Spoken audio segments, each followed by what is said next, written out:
Good morning, ladies and gentlemen, and welcome to today's session. Thank you so much for joining us this morning. My name is Nandi Dabula. I'm the Executive of Corporate Relations at Productivity SA, and I will be the moderator for this session. Today, as you know, is World Entrepreneurs Day, which is an annual event that is celebrated globally on the 21st of August to create awareness for entrepreneurship, innovation, and leadership.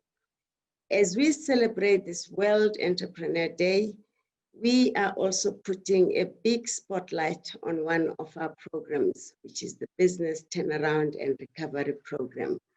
And the theme that we have selected for this event is Sustainable SMMEs, the catalyst for innovation, full and productive employment, and decent work for all. So today, we really are celebrating the entrepreneurial spirit that drives those individuals who had the courage to start their businesses and contribute to the growth and development of our country's economy. Empirical evidence has shown that enterprises are the engine of economic growth. Without enterprises and entrepreneurs, generally, there would not be innovation, there would be little productivity growth, and really a few new jobs. So today, as entrepreneurs, your efforts are recognized and highly commended, and especially during these trying times that we are going through. Again, also, this event is taking place on Women's Day. And I'm sure you know that as women, we really make sure that we use this event to our advantage. So what we're gonna do during this event, we will be celebrating or showcasing some of the women-run enterprises that have been part of our programs and also award ceremony. And also again, if you look at our program, you'll see that it's not a mistake that on the program, the gentlemen, unfortunately, have just been given minor roles, like doing opening remarks, a synopsis of BTNR, and closing remarks. And we have really reserved the most powerful spots for the ladies, who will definitely deliver the very enriching and insightful talks. So we're really excited about today, and we've made sure that this program is packed with good speakers, and really at the end of the day, would like you leaving knowing that you've learned something about Productivity SA. You've also learned a lot, around the journey of some of the entrepreneurs that are part of Productivity SA. So we hope you enjoy your day. And again, we thank you so much for joining us. Before I proceed, I'd like to inform you that please do write your questions and your questions on the Q&A button. We will endeavor to answer them all. If we don't, we will definitely make sure that via email, we send you responses. So we definitely would love to hear from you. So send us as many questions as you can.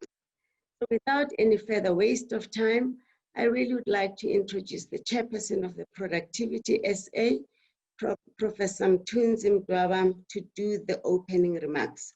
And after Professor Mdwaba's opening remarks, we will go directly and watch a video which showcases some of the women-owned enterprises that have benefited from our programs and actually have also been part of our awards. So I'd like to hand over to you, Professor. Good morning, colleagues. Program Director, thank you. The Honourable Deputy Minister of Employment and Labour, Honourable Boitumelo Moloi, the leadership of Organised Business and Organised Labour, all strategic partners who are present, my fellow Productivity South Africa board members, the executive management of Productivity South Africa staff, and all the women attending today. Happy Women's Day as we move towards the end of your month. Honorable Deputy Minister, ladies and gentlemen, please allow me to take this opportunity to thank you for honoring our invitation to be part of this webinar. Today, we celebrate World Entrepreneurs Day, a day dedicated to celebrating people who have started their own businesses. The whole objective of celebrating this particular day is the creation of awareness for entrepreneurship, innovation, and leadership throughout the world. It is a day to celebrate the sometimes lonely but pioneering road by entrepreneurs. Today, we applaud their efforts in believing in their ideas and putting them into action, trusting that the conversion of a simple idea can become an enterprise and consequently yield sustainable businesses. It is trite that entrepreneurship, akin to having an enterprising spirit, leads to the creation of enterprises, which when nurtured by the creation of an enabling environment, leads to sustainable enterprises, which concomitantly leads to sustainable economies. To quote Roy Ash, open inverted commas, an entrepreneur tends to bite off a little more than he can chew, hoping he'll quickly learn how to chew it, close inverted commas. As a serial entrepreneur, I can relate to this, and in fact, once had a friend and colleague tell me when my team and I had succeeded that they had watched with concern when we started, believing that we had bitten more than we could chew. The theme of today's event is Sustainable SMMEs, the catalyst for innovation, full and productive employment, and decent work for all. The theme recognizes the crucial role of sustainable enterprises as generators of full and productive employment and promoters of innovation and decent work, which reaffirms the ILO Centenary Declaration for the Future of Work and the Abidjan Declaration of December 2019. I have made many speeches on the challenges presented by the COVID during the lockdown period, certainly in the last 5 months, and the devastation we are dealing with economically because of pre-existing economic structural flaws and the interventions we require very urgently to build back better and have a better normal. I've also highlighted the role the business turnaround and recovery program we have embarked upon with the awarding of 104 million by the UIF at the instance of the Department of Employment and Labor in the last few weeks, stressing the role it will play in supporting companies facing economic distress with the objective of preserving over 9,000 jobs and mitigating the retrenchment of workers. Additionally, this would address the improvement of competitiveness and sustainability of SMMEs experiencing operational challenges in line with our mandate. For those of you who attended our IMD Global Competitiveness Index launch, you will also be aware that South Africa has performed abysmally, moving from position 56 to 59 out of 63 measured economies, and having dropped gradually and consistently from position 44 about 10 years ago till now. All these speeches can be found on our Productivity SA website, the IOE International Organization of Employers website, and some of them are on YouTube. Today, my remarks will focus specifically on entrepreneurship and how, as a country, we fail our entrepreneurs and therefore inadvertently fail the embodiment of creativity as a body of ideas and innovation. This inherently means we fail the youth in a manner so colossal, we should all be put out to pasture and let other people come in to lead. This will also naturally take me to the continuous lamentation I have for our lack of leadership.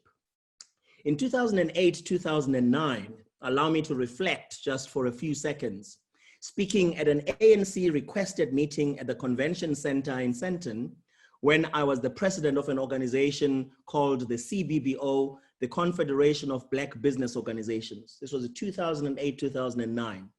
I asked the then president of our country, President Gedleyihlekisa Zuma, and Paul Mashatile, representing the Gauteng government, I believe, why we were systematically eroding everything we had promised our people. why we always expediently made promises to people during campaigning times for elections. We had imminent local elections at the time, of course. I asked why we were doing nothing to build an environment that could nurture entrepreneurship, as the statistics at the time were showing that we had an annual year-on-year erosion of entrepreneurship ability, capacity, and support of same for the last 10 years.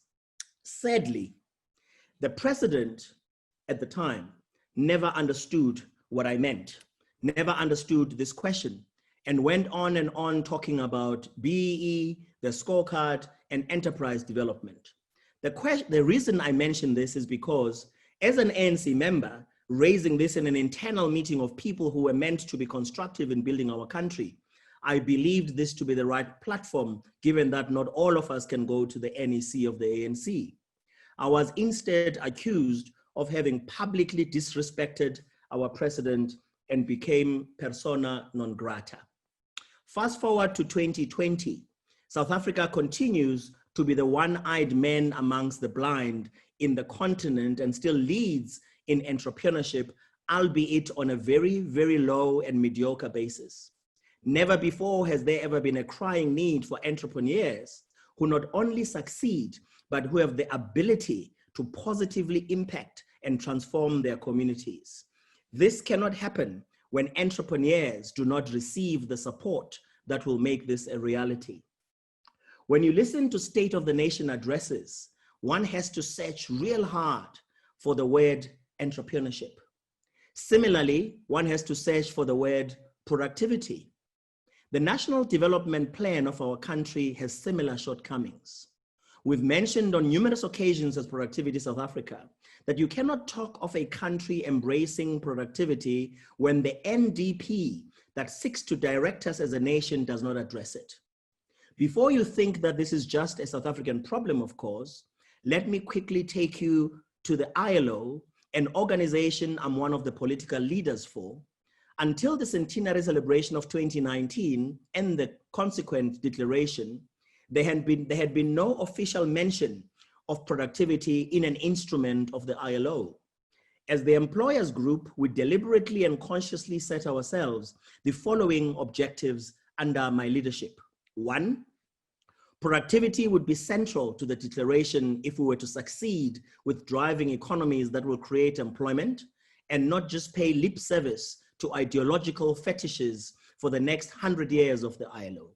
The result was productivity being mentioned 11 times in the document. 2, the recognition of the role of the private sector as a principal role player in the creation of employment was critical, as mentioning the private sector up until then was completely taboo. We succeeded in doing this as well. 3, skills were central in everything we do, in ensuring relevance of skills and marrying them with the reality of the economies, what they require to grow and be competitive. Skilling, reskilling, and upskilling was also critical in the management of transitions for our people, irrespective of whether this would be in the 4th, 5th, 6th, or any other industrial revolution for that matter, to ensure that work was always in touch and aligned with the future we wanted to build. We got this done. 4, full and productive employment creation leads to decent work, not the other way around.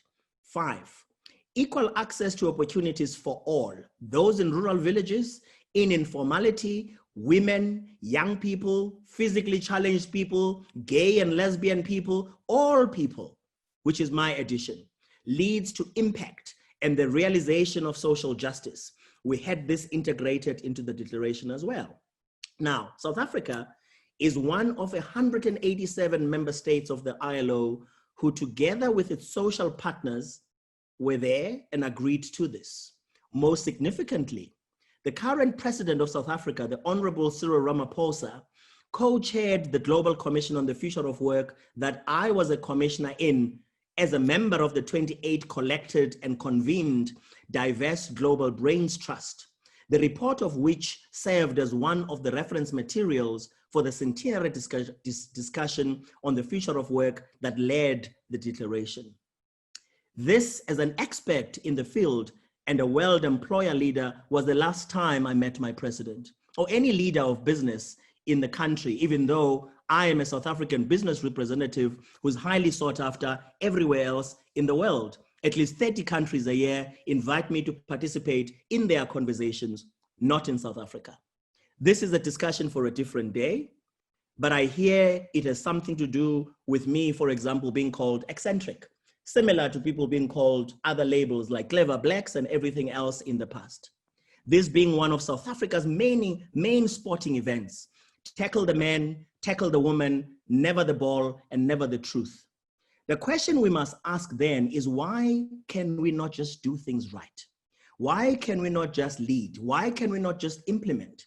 At what point do we care about impact for our people instead of talk, and more talk? Instead of ego, and more ego? Leadership, as I always say, is absolutely critical as exposed by the pandemic more than at any other time. Leadership must never be confused with a position of authority. Leadership is doing, and leaders invite people on a journey with them. We get confused by mediocrity, as I said earlier. When compared with other African countries, although we are being overtaken in many instances while going backwards, we are still envied. It appears as if our efforts and successes exceed that of our peers in entrepreneurship. To quote from an Alan Gray Orbis Foundation blog, open brackets, however, and this is the crux, our entrepreneurs seem doomed to fail. Yes, we record an impressive number of startups, but few of these startups translate into sustainable jobs. In fact, only 15% of our startups go the distance, close inverted commas. There are similar statistics throughout the continent. This translates into a very simple outcome. South African entrepreneurship is failing in one of the key areas where it is intended and where it is solely needed to have the most impact: job creation. There are many reasons for this, but to mention just a few in the 3 minutes that is left to me to speak. Attitudinal change and ideological fetish that leads to ideological entrapment. The denialism and defensive behavior that accompanies this has to change urgently. Secondly, lack of leadership and lack of political will. This has to change now. 3, lack of prioritization of entrepreneurship as a national priority is glaring. And when accompanied by a lack of national prioritization for productivity, it results in what is referred to as a morass. Sadly, I don't know if anyone appreciates the urgency and/or is paying attention and must change urgently. Our way of contributing to change as Productivity SA has been a recommendation we made by way of a cabinet memo at the end of April for Productivity Month to be a government-wide recognized celebration, with the president leading the celebration, including the Productivity Awards, amongst others. 4 months later, we are waiting for an acknowledgement and a progress report. 4, no alignment between ideas and skills is one of our problems. Our entrepreneurs have shown great ability and insights in identifying niches with potential to become lucrative businesses, but they don't have the skills to take their businesses to the next level. Open inverted commas, there are a lot of resources that have been established to provide support, but the ecosystem is so siloed and so fragmented with lots of information and infrastructure, but nothing addresses the entire spectrum of entrepreneurial support from end to end. This is again according to Alan Gray Orbis Foundation. 5, no clear picture of knowledge and skills acquisition as they relate specifically to employment and how these can best be harnessed to drive rapid innovation and optimize industrial growth. As a result, the majority of skills development initiatives and in this country of ours are geared towards bolstering existing established industries and trades. Nothing supports disruptors. We are urgently in need. We must urgently understand that the marriage of artificial intelligence, AI, indeed all technology, with human capital development, if that has no marriage, is a problem. It's the only way we can be able to create anything sustainable. Lastly, entities such as the PIC, who have UIF funds that just sit there, such as the PDP funds, launched 2 years ago and operate worse than banks in requiring collateral and bragging about how they take 6 to 12 months to process anything if one is lucky. The government requires to urgently become a funder of first resort so entrepreneurship and not red tape and corruption can thrive. In closing, empty rhetoric about decent work, about addressing issues of informality, addressing social protection for all, about rights, and repeatedly imposed rigid regulations devoid of any RIA, what we call regulatory impact assessments. The SDGs, your Sustainable Development Goals, namely SDG 1 on ending poverty, SDG 2 on zero hunger, SDG 8 on economic activity and decent work will not take us to the promised land.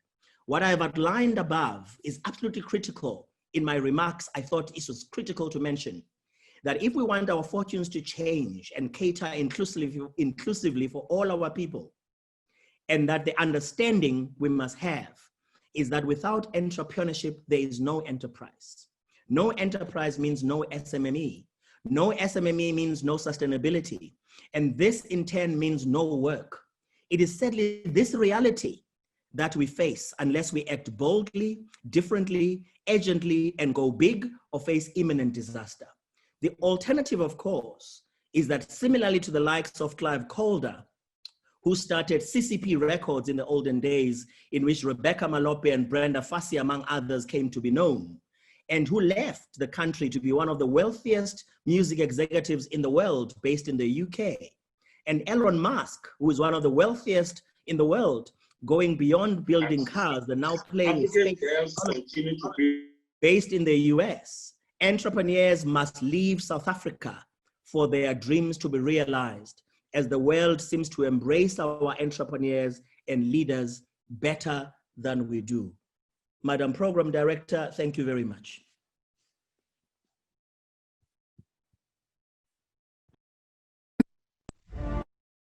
Welcome to World Entrepreneurship Day and Business Turnaround Recovery Program, providing support to enterprises facing economic distress. South Africa commemorates Women's Month in August as a tribute to thousands of women who marched to the Union buildings on the 9th of August 1956 in protest against the extension of pass laws to women. This historic march was a turning point for women in the struggle for freedom and society at large. Since that eventful day, women from all walks of life became equal partners in the struggle for a non-racial and non-sexist South Africa. Generation Equality, Realizing Women's Rights for an Equal Future, is the theme focus for the 2020 August Women's Month in South Africa. This month offers an opportunity to reflect on progress made, to call for change, and to celebrate acts of courage and determination by ordinary women who've played an extraordinary role in the history of their countries and communities. The concept of generation equality is a global campaign and links South Africa to global efforts to achieve gender equality by 2030. It is also an opportunity to mobilize women and strengthen their organized formations towards the development of sustainable action coalitions, which are collectives of change makers of all ages and genders to tackle the unfinished business of empowering women. At Productivity SA, we believe that gender equality is essential for economies and communities to thrive. Therefore, empowering women will lead to a productive nation. According to the World Economic Forum Global Gender Gap Report of 2014, a strong correlation was found between a country's competitiveness and how it educates and uses its female talent. It states, empowering women means a more efficient use of a nation's human talent endowment, and reducing gender inequality enhances productivity and economic growth. Over time, a nation's competitiveness depends, among other things, on how it educates and utilizes its female talent. As we commemorate World Entrepreneurs Day on the 21st of August, Productivity SA would like to honor women entrepreneurs in small, medium, and micro enterprises, as well as cooperatives. Let us have a look at some of these women-owned companies and the challenges they faced in promoting a productive and entrepreneurial culture in South Africa. Productivity SA is proud to showcase and celebrate the achievements of the following companies: Lipalale Women's Organizations Cooperative, KwaZulu Ladies Empowerment Financial Services Primary Cooperative Limited, Sekhometsi Bahoshi Agricultural Cooperative, and Eat Smart Organics Pty Limited. Lipalale Women's Organizations Cooperative was founded and established in 2008 by 6 disadvantaged women within the Lipalale region. It was born out of the need to provide agriculture, manufacturing, tourism, and other general supply services to both private and public institutions. Some of their services include building and civil engineering, as well as workshop and plant equipment supply within the mining industry. They're also involved in agro-processing and crop farming. All 18 women employed by the cooperative are also beneficiaries of the cooperative. The cooperative sees productivity as a major objective to maintain the present production levels and to exceed them. Their productivity approach is based on vehicle and equipment expansion, recruiting better skilled operators, establishment of stakeholders through a door-to-door approach, and better market repositioning. Their productivity approach has resulted in a 5-year contract with Lipalale Site Services. As a result of their productivity initiatives over the period 2014 to 2016, operating costs decreased from 400,000 Rand to 200,000 Rand. Reject rate decreased from 150,000 Rand to 0. Late deliveries decreased from 55% to 0%. And sales turnover percentage year-on-year growth increased from 2.2 million to 4 million Rand. The cooperative is HACCP compliant and is in the process of acquiring ISO 9001-2015. Since 2016, the cooperative has donated 19,000 Rand to 15 creches. It also donates vegetables to community funerals.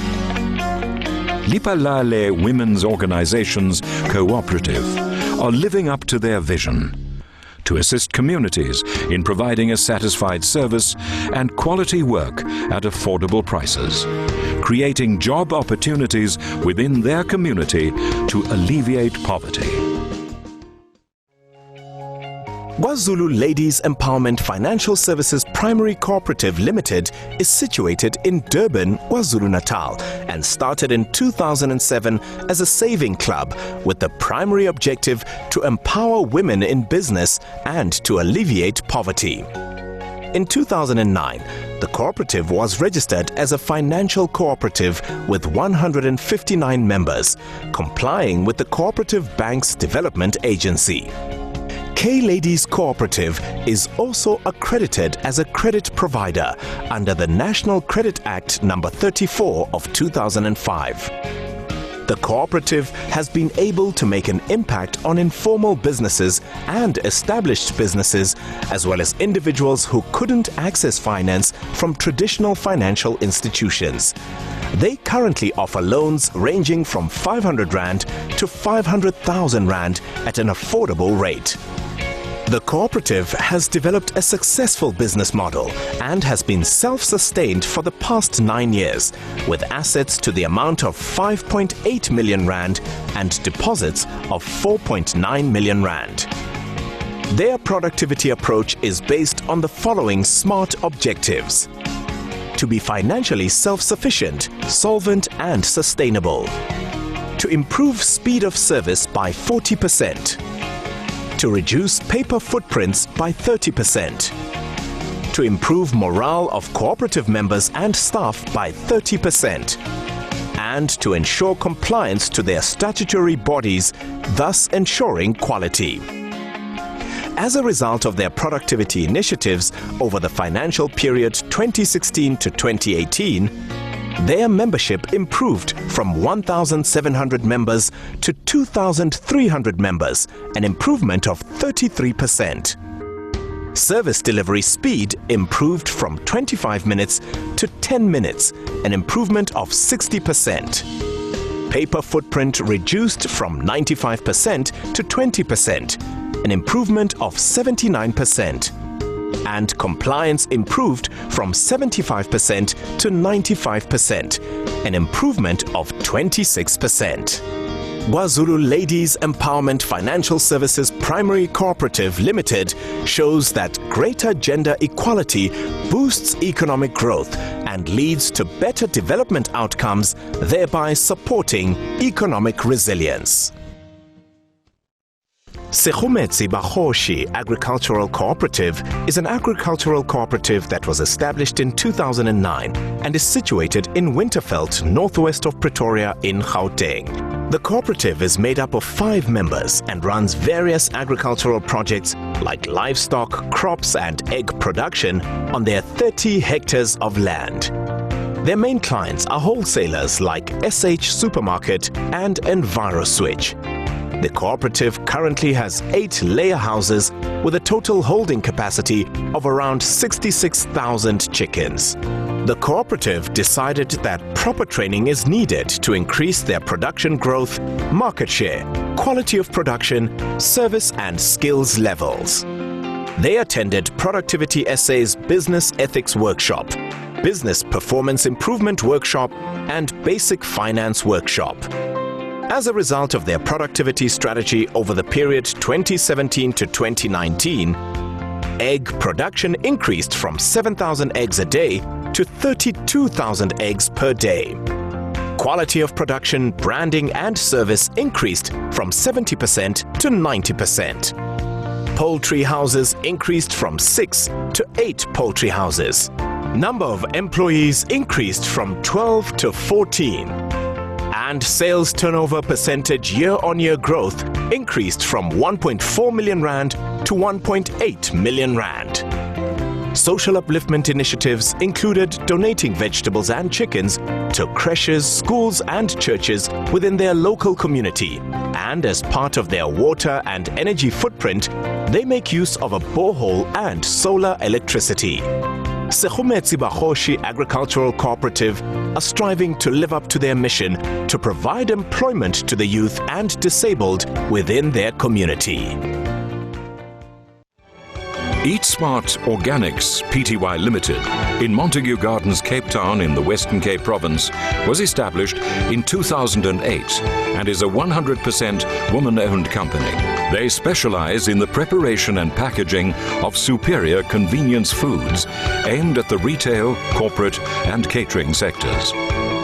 Eat Smart produce and package special signature lines for the fast-growing convenience market, like grab-and-go convenience meals and heat-and-eat take-home meals and pizzas.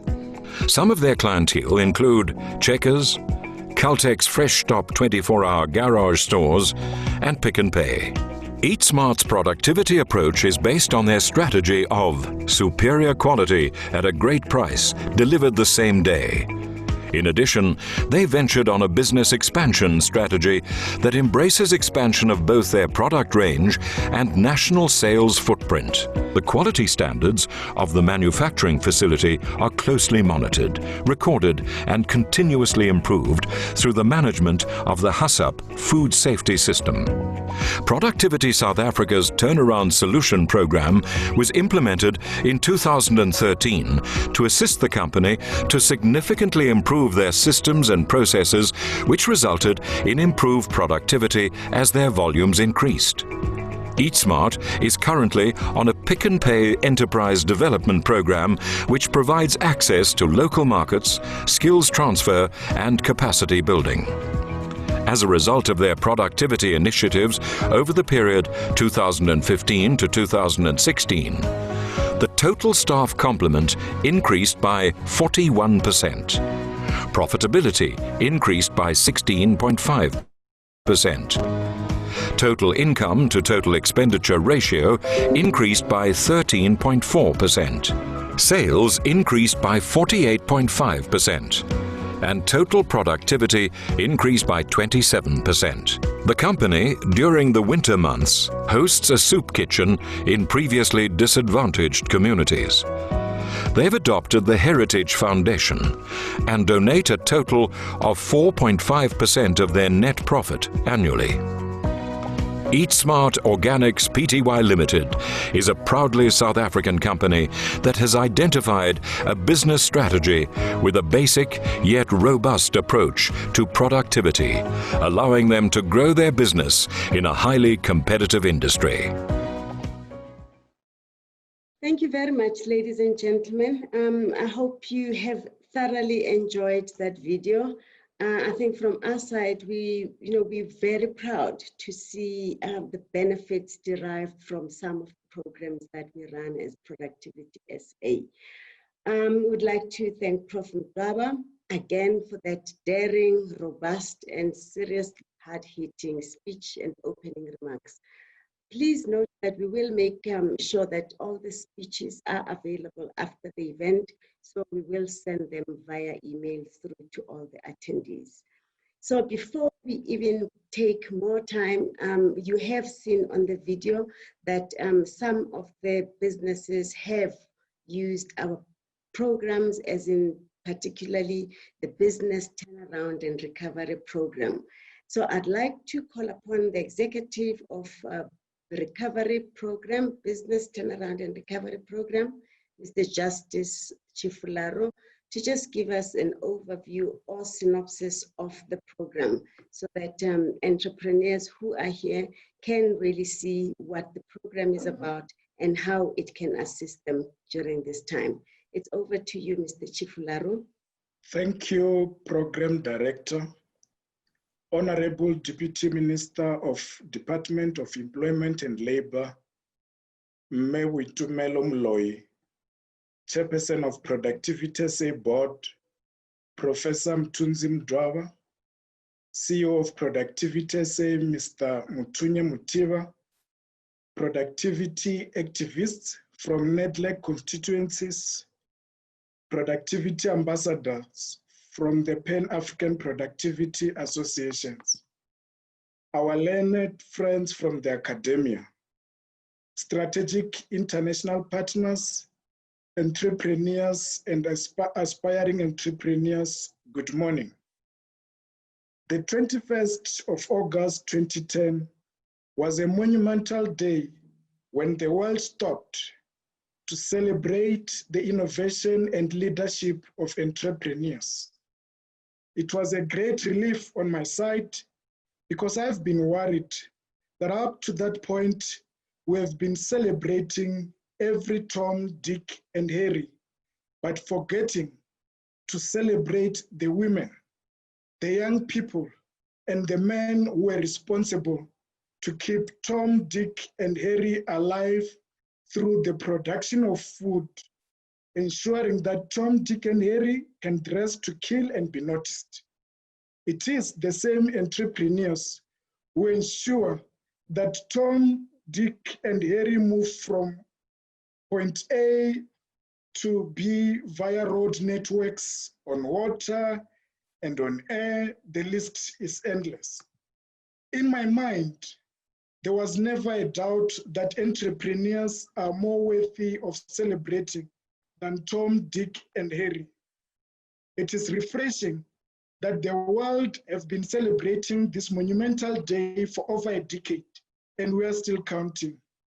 Entrepreneurs, ladies and gentlemen, are the women, the young people and men who are primarily responsible for the ever-rising standards of living in the world.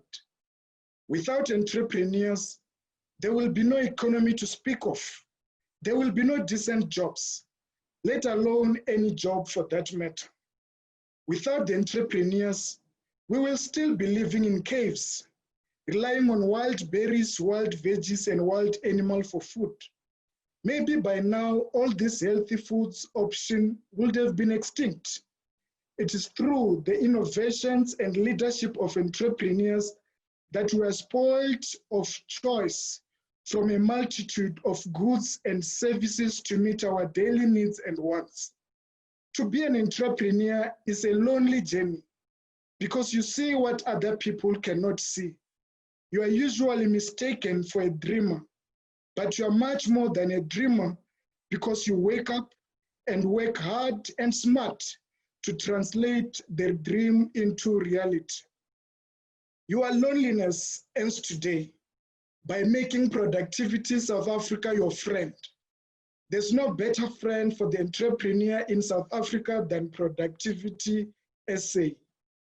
When you are learning to sit at the early stage of your entrepreneurship journey, Productivity SA mentors and coach you to learn how to sit properly. It doesn't stop there.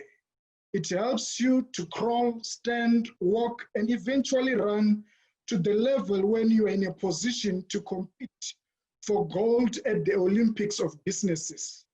We do all this mentoring and coaching through continuous improvement services.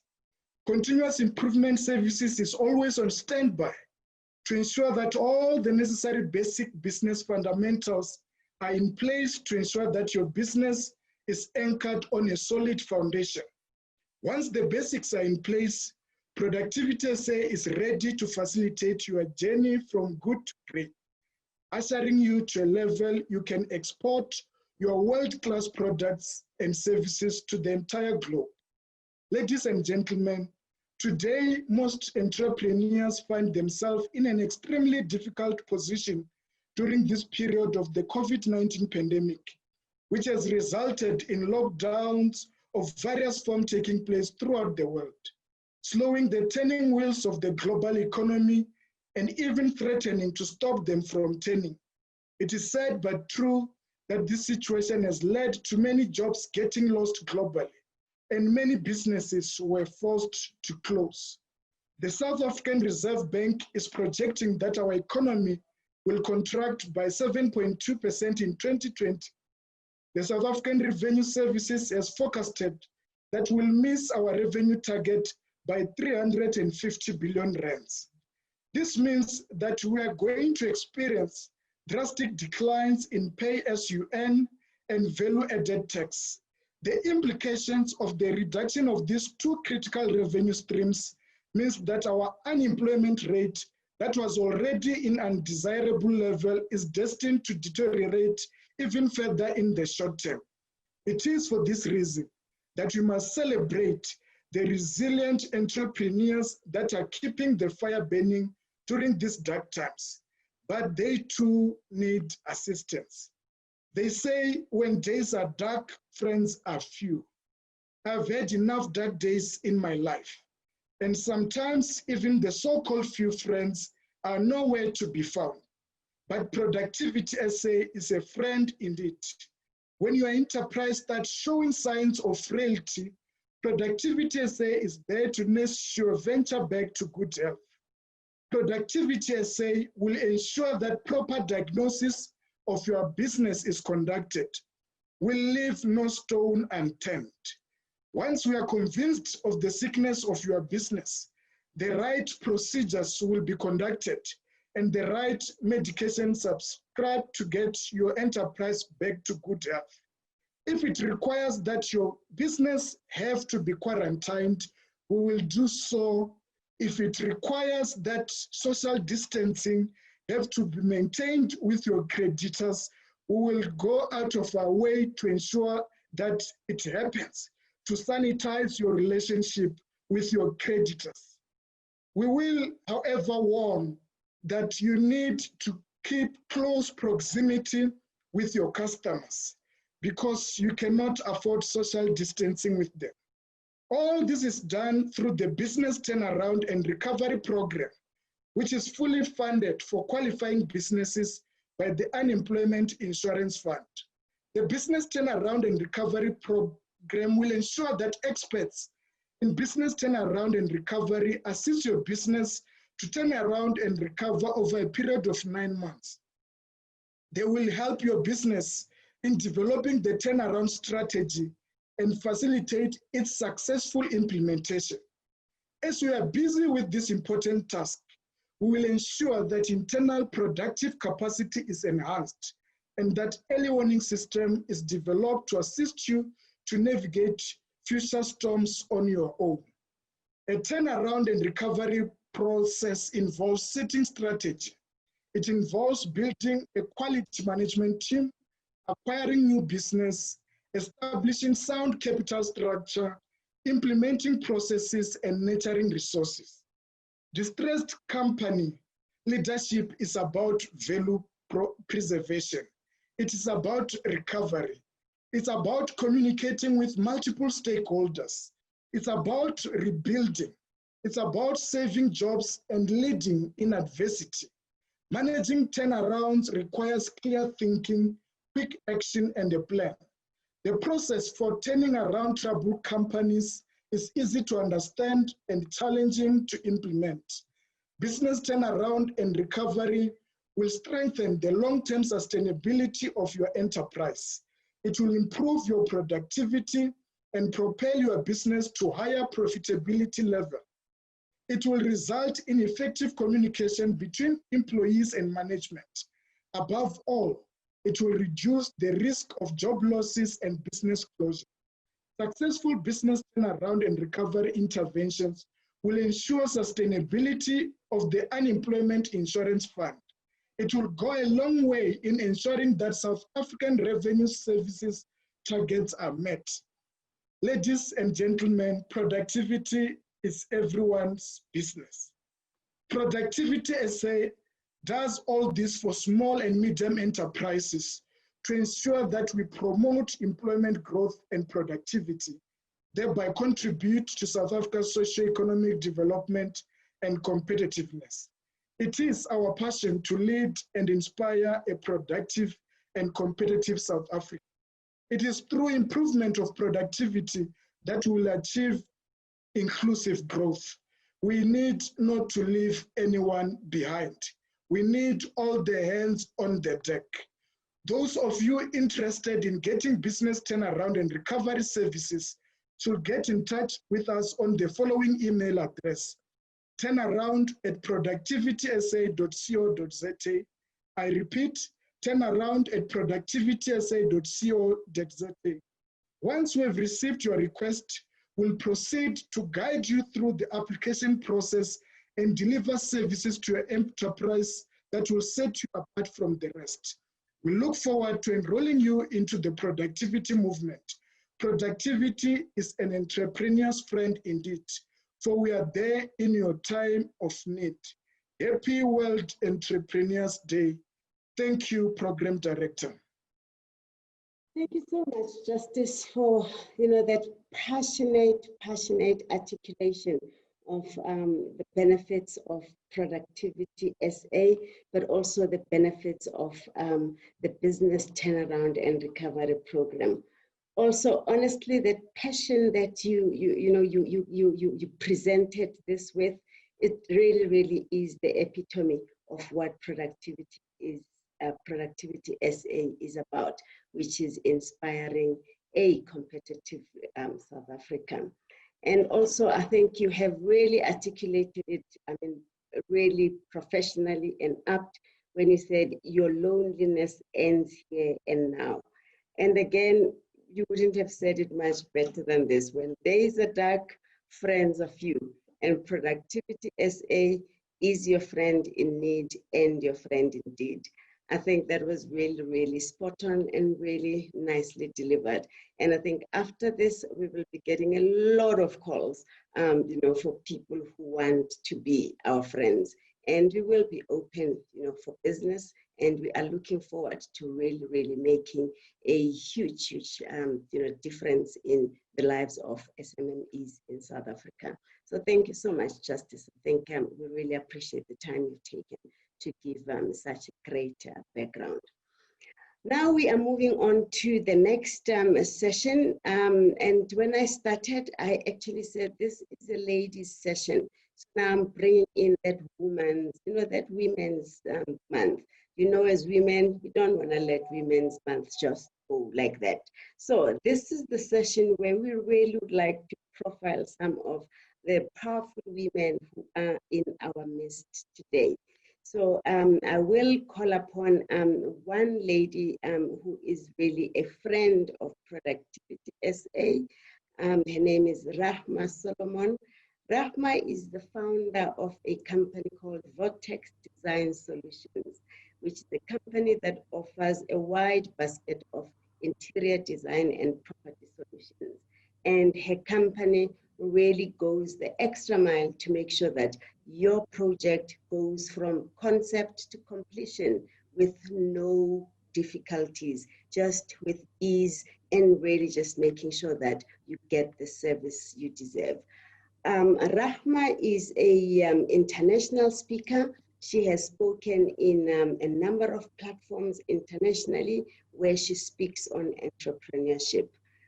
Vortex Design, as in Rahma's company, won the Western Cape Productivity Award finalist in 2019. So we really asked Rahma to just come and share with us her entrepreneurial journey, you know, how she managed to build such a sustainable business. But also we do understand that there were challenges during the COVID-19. We'd like her to share, you know, how she navigated those challenges. And we hope that from her talk, you will get really, really valuable insights that you can also apply in your own business. I'd like to please welcome Rahma Solomon, the founder of Vortex Design. It's over to you, Rahma. Thank you, Program Director. Good day, everybody. Thank you very much for having me. Thank you to Productivity SA, and thank you for the journey so far, so that we can all be here together today. I'm just going to share my screen to take us through a little presentation. So I am Rahma Solomon. I'm the Director of Vortex Design Solutions, and we are a proud national company in interior design as well as building construction. Today, I'm going to take you through a little bit of my journey, as well as the team that we've managed to build over the 5 years that we've been in business. So we started out, I've been through a couple of challenges in my life, and I've also had very many blessings. And I sat before we've been here today to write a little bit about my entrepreneurial journey. And I thought, you know, when did I start working? And it actually took me back to college. And I said, you know, I did a little freelance work. We weren't very well off when I was growing up. And then I thought, I actually started working before that. And that was actually at school. I needed to make a little extra pin money. And I got an idea one day about how muffins and the smell of warm muffins make me feel. And if I could bring that into my classroom when I come in the morning, maybe some of my friends would actually purchase muffins from me.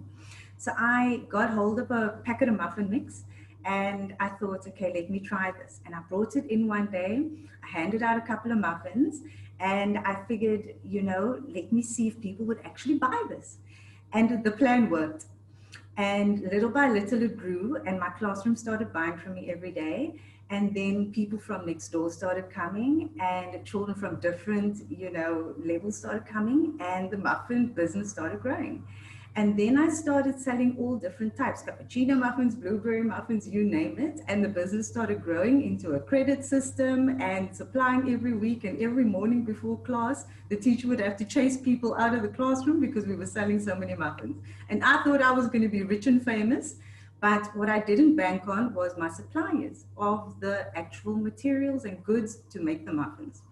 And one day when the people who were supplying me with the muffin mix went out of business, my business also went out of business.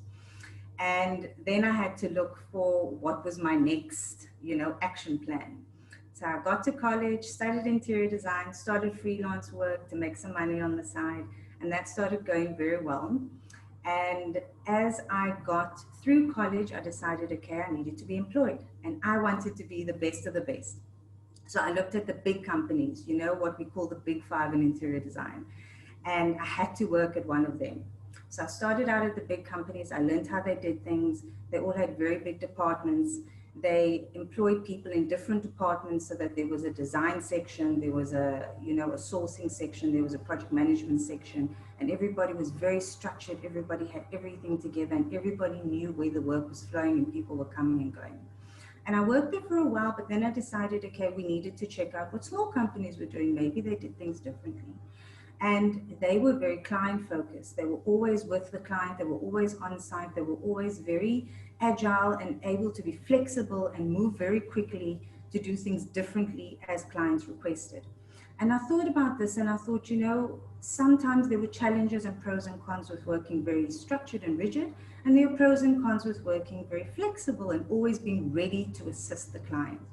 And I wanted to build a business that was a little different, that somehow worked right down the middle. If I could take the best parts of a very big company and possibly the best parts of a small company, and I could combine that, how could I structure that to really get the company that I wanted to build? And in 2015, I decided, you know what, this is my time. I'm going to really push for how I believe a design company should run. And the reason I started an interior design company was not because I believed I could be the best interior designer. It was actually because I wanted to build a business that could empower people differently. I believe that I knew enough about design for that to be my starting point to build capital, but that women weren't heard enough in every part of building construction. And if you really look at the construction and the property industry, women are concentrated in the beginning, in engineering, in architecture, in interior design. You think, oh, I need an interior designer. Men don't come to mind initially, but they are very good creatively.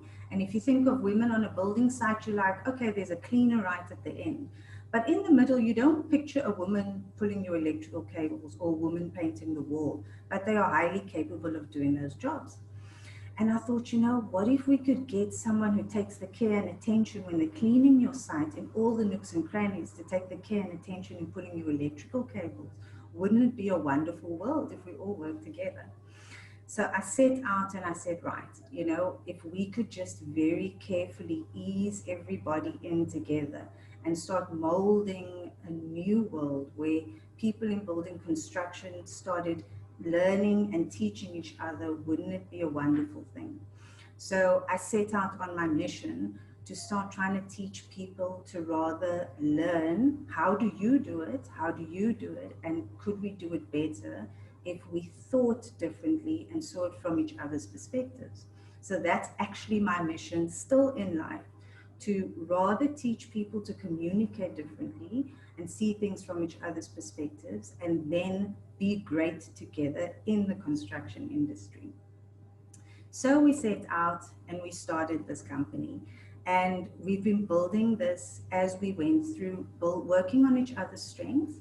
And in each of our different departments, which was project management, building construction, procuring items, all we do is we really just strive for excellence. You know, what is the ultimate excellent pinnacle that we can strive for when we are doing our jobs? What is the level at which a client shakes your hand at the end and says, job well done? And how do we measure that? We measure that when the client calls us back and says, can you do that for me again? Can you give me another desk? Can you please come in and move another drywall for me? Can you please give me 3 extra electrical points? That's basically how we measure whether or not we did a good job. So COVID came along. And as you can see, my friend here, Magic Mike of COVID, he came along and he said, you know what, I'm going to give you a challenge. I'm going to give you a new challenge. I'm going to give you a challenge you don't understand. And I am going to knock your business into the left field of the cricket pitch. And I'm not going to tell you how to get back to the middle of the field. And I have never had such a shock in my life, because I thought I was on a roll. And before COVID, we all had it figured out. And, you know, we had just turned a great profit in 2019. And we were ready to position the company to invest in a new building, and everything was wonderful. And here came a challenge that we did not anticipate. So luckily, we had a system that we had been taught through Productivity SA to change our cost centers and the way that we had built clients and the way that we had set up our cost centers in our business. And one of those things was the way that we charge clients. So what Productivity SA said is, look, you are turnkey service, but that does not mean that because you do one whole turnkey thing for a client, you just have one cost for a client. If you have different people who are multi-skilled in your business, why don't you sit with a client, show them your different services, show them your different skills, and actually charge the client according to the skills. And then Productivity SA took it one step further, and they said, if you have got these skills and you're giving the client options, why don't you give the client cost options and say, if you want a designer, this is the cost for a designer. And if you want a project manager, this is the cost for a project manager. And if you only need these services, only pay for these services. And if you don't need that now, don't do that now. And if you want to work in phases, work with us as a partner. Don't just hire us as a service provider. And that changed our business fundamentally and phenomenally. And because we rather partnered with our clients instead of being somebody that they could pick off the shelf, that had put us in a very strong position to be able to only offer very specific services during the COVID period. So we could come in and then say, well, if we are only selling individual services and we already do health and safety, how do we add that to just be a value added service now during the pandemic? So we took our health and safety building officers and we asked them, right, what are you doing about health and safety now? And they steered us in the direction of occupational health and safety, which is what your HR manager does. And they keep your people safe on site. And so we took the one health and safety officer, we took employee health and safety, and we married the two. And we said, right, our new service is we come into your space, we assess your health and safety inside your space. What is going to be safe for your people to come and work here? How far apart do they need to work? There needs to be a designated space for if anybody falls ill. What are the protocols that need to be in place? How do we make it cheap, easy, and safe for people to get back to work faster? And we managed to work out a system where people come in, we do an assessment of your space, work through your space. You can open doors and windows. You can put in cheap screens, the sanitizer, and do an assessment so that you actually have a plan to get back to work safely. And that is how we navigated the period. Yes, we had to take out loans to get through the period for the first time in our business life. It hasn't been easy, but our staff has worked together. And the critical thing that we learned during this time is that is what our business is actually built on. It's not built on the construction industry. It's not built on interior design. It was built on people. It was built on our existing clients trusting us enough to come to us and saying, please make my space safe. It was built on, I had a client 2 weeks ago being able to give me their alarm code and say, you go in on Saturday, you let the health and safety people in and you sanitize my space. It goes a long way for a client to trust us with that sort of information, to know that we can come in and actually, be in charge of their entire space when they are not around. So for us, it's about relationships. And again, having the guidance of business coaches and people who have been there before so that they can actually tell you, follow steps A, B, C, and D. Don't try and navigate the storm yourself. I'm still young. My company is still very young. And if I had tried to do all of this by myself, I would be in a very different place, I believe, right now. Then when it comes to wonderful things I can say that I've celebrated, I was invited to also go to Los Angeles and speak on a business panel. And I am blessed with being able to interact with many wonderful people. Some of you will recognize Dr. Phil on the right-hand side over there. We all know him. And Gillian Michaels, a wonderfully strong woman, top right-hand side, who works on The Biggest Loser. I mean, that was what she was famous for, being able to transform people's lives and bodies, who didn't feel like they were strong enough or had the strength to actually get over the mental challenges. And I believe when it comes to entrepreneurship and business, that is where our biggest challenge lies, is in the mental, overcoming it mentally. I grew up in Lavender Hill. I grew up taking a taxi to work and walking the rest of the way because the taxi only stops in the main road. I grew up, I'm number 11 of 12 brothers and sisters. So you can imagine that by the time it got to who gets new clothes, I get the hand-me-downs. But that didn't stop me, and it didn't deter me, and it didn't depress me to the point that I thought, okay, well, I'm going to feel sorry for myself, you know. It just encouraged me to show me that I actually have more blessings and more things to be thankful for, and more people to share what I have with. And it actually pushed me much further and much harder. And I wanted to encourage you to look at the people on the photos who are sitting around me. A lot of the people that I have encountered in business come from exactly the same backgrounds.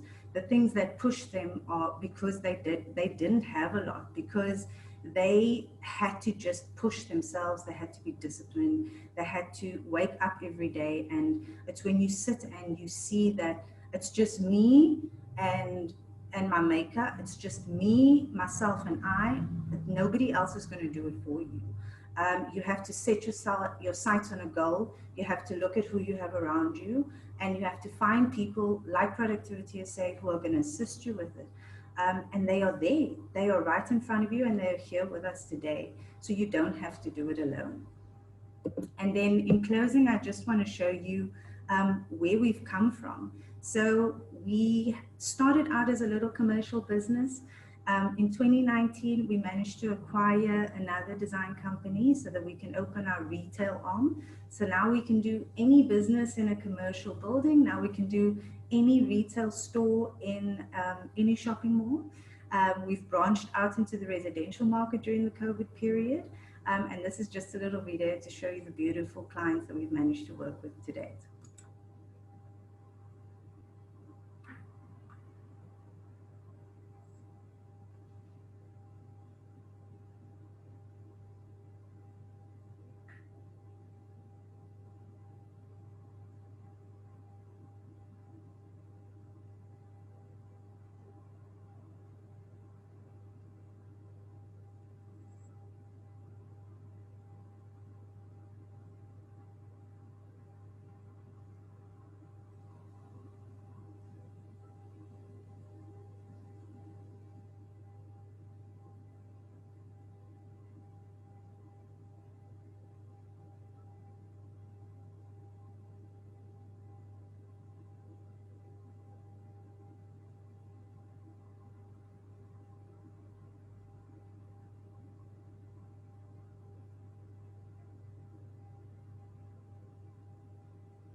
So in closing, thank you very much for your time. Thank you, Productivity SA.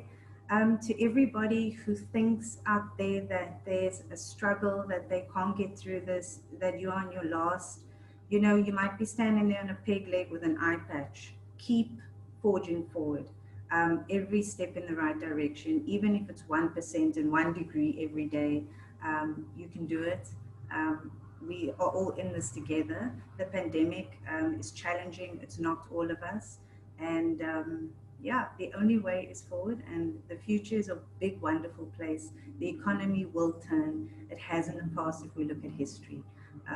So yeah, thank you very much for having me. Rahma here from Vortex Design Solutions. And happy Women's Month. Thank you. Thank you so much, Rahma, for that you know, enriching and really profound, authentic expression of your journey. I think it's the second time I listened to you, and honestly, whenever I listen to you speak about your business and the passion, you know, that you do it with, I'm always inspired. So thank you so much, you know, for coming to share your journey with us. Unfortunately, I could not hear the sound on your video. I hope that the other attendees and everybody who is around was able to get a sense of what your business is about. I really like the words that you just used just before your closing, where you said, and thankfully, we're still standing, even if it is on one leg with an eye patch. You know, this is really great. And it actually reminds me of, there's a saying around strong women, you know, which actually says strong women wear their pain like stilettos. No matter how much it hurts, all you see is the beauty of it. So I think in this case, whatever you are going through as a company or what you went through, I think you managed to just carry that, you know, like a strong woman and wear it like stilettos. So thank you again for sharing such, you know, a beautiful story and also showcasing your business. We're proud as Productivity SA as well that we've had contribution in taking your business forward. And I hope a number of entrepreneurs who are here have really taken a lot from your talk. And thank you again, Rahma. It really is a pleasure to listen to you again. And I told you, ladies, that this is a ladies session. I'm not saying much about the gentlemen. I think, you know, I know Justice really tried, and I know Prof. Mdwaba tried.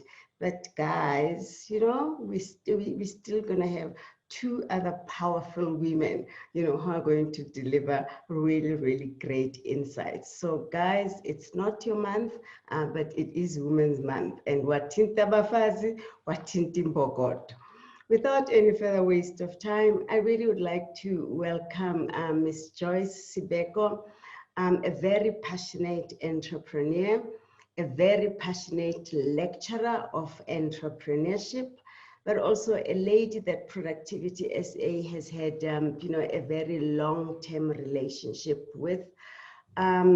Joyce has done, you know, quite extensive research on entrepreneurship, social innovation, and co-ops. She brings a lot of value to Productivity SA. She has been on our adjudication panel for our awards. So we've really, really benefited a lot from her knowledge as an entrepreneurial lecturer. She has a master's in business leadership from UNISA and is currently doing her PhD in business management, focusing on strategic leadership in co-ops. She has presented a number of papers in many different platforms, and really this is another walking library. So I'm excited that Joyce will be sharing, you know, her knowledge, and will be at least, you know, giving us some of the information from the library.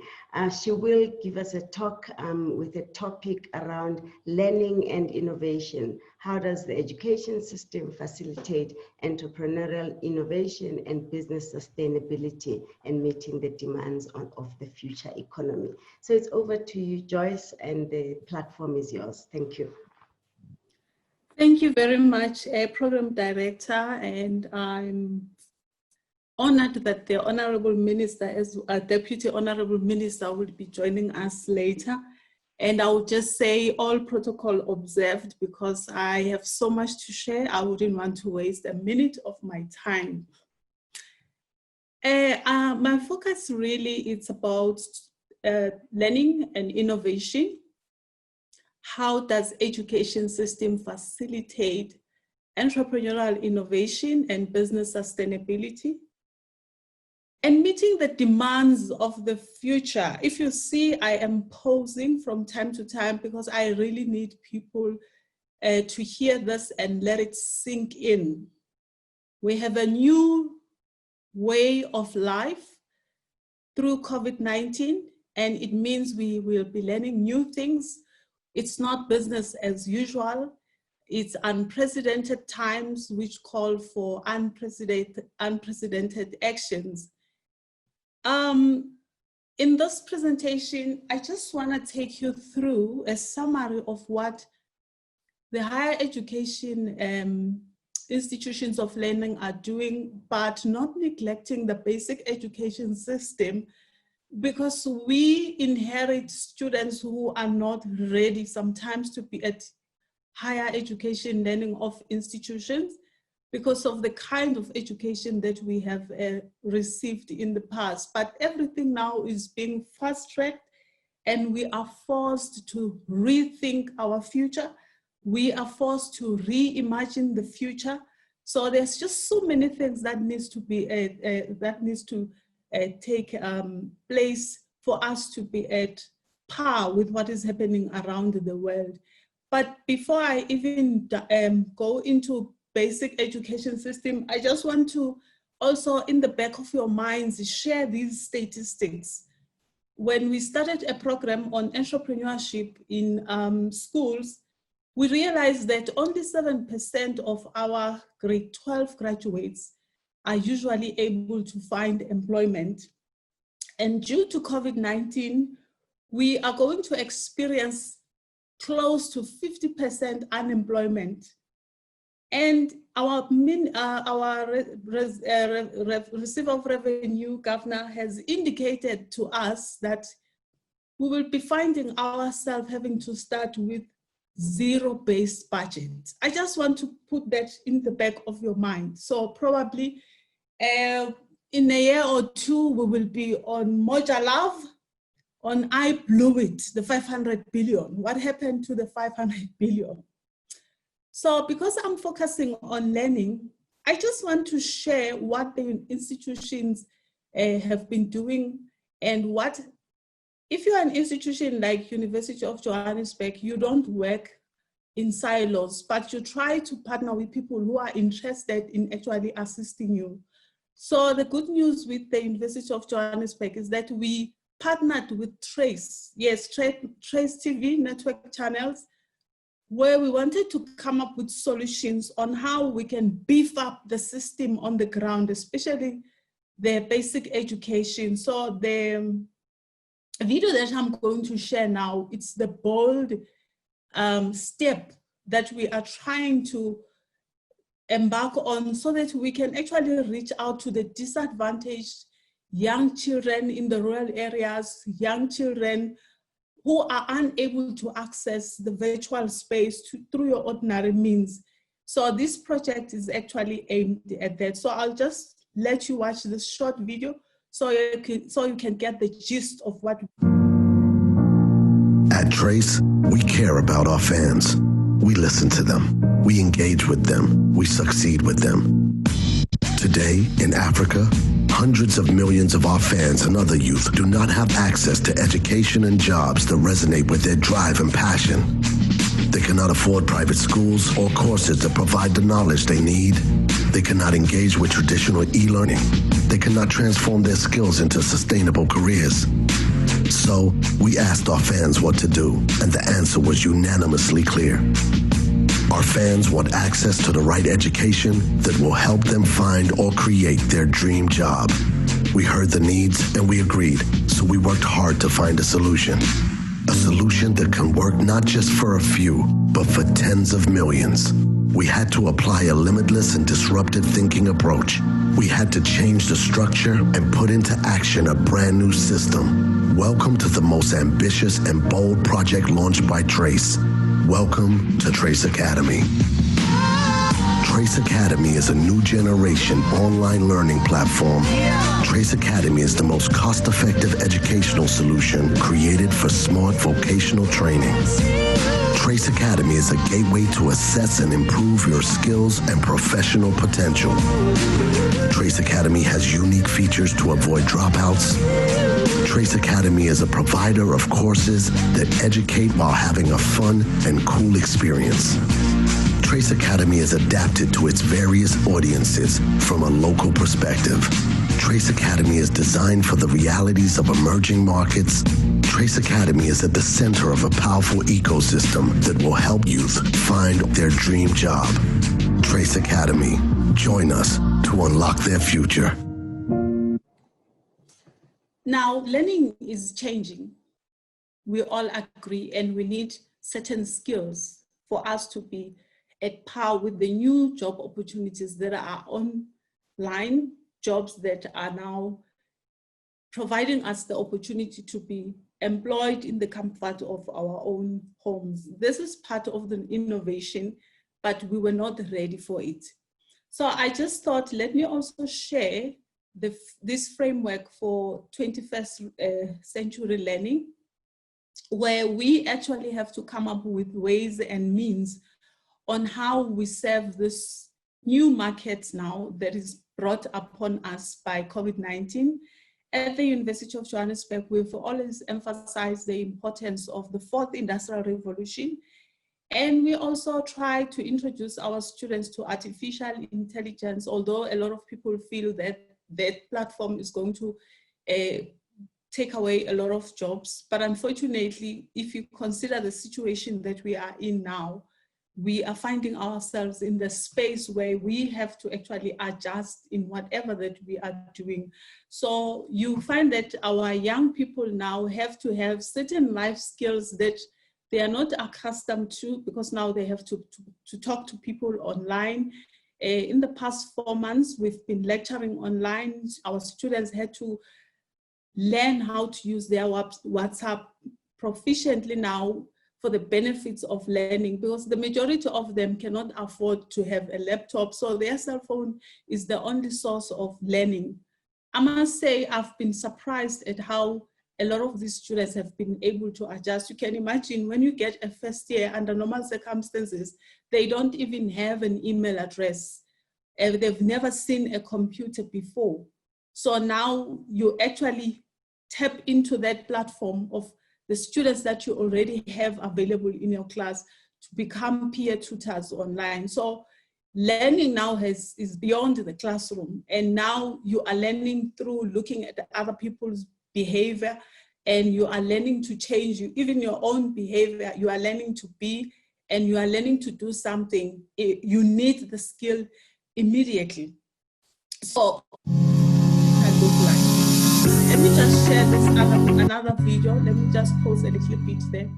I'm sharing this video so that you can see as universities what we have done to actually collaborate with institutions in other countries on how we use digital storytelling to showcase or create awareness on what our students are doing, what our communities are doing, to actually come with solutions on how to solve daily problems that we are experiencing. So I think this video will give you that particular idea. Sorry about that. Let me just start it.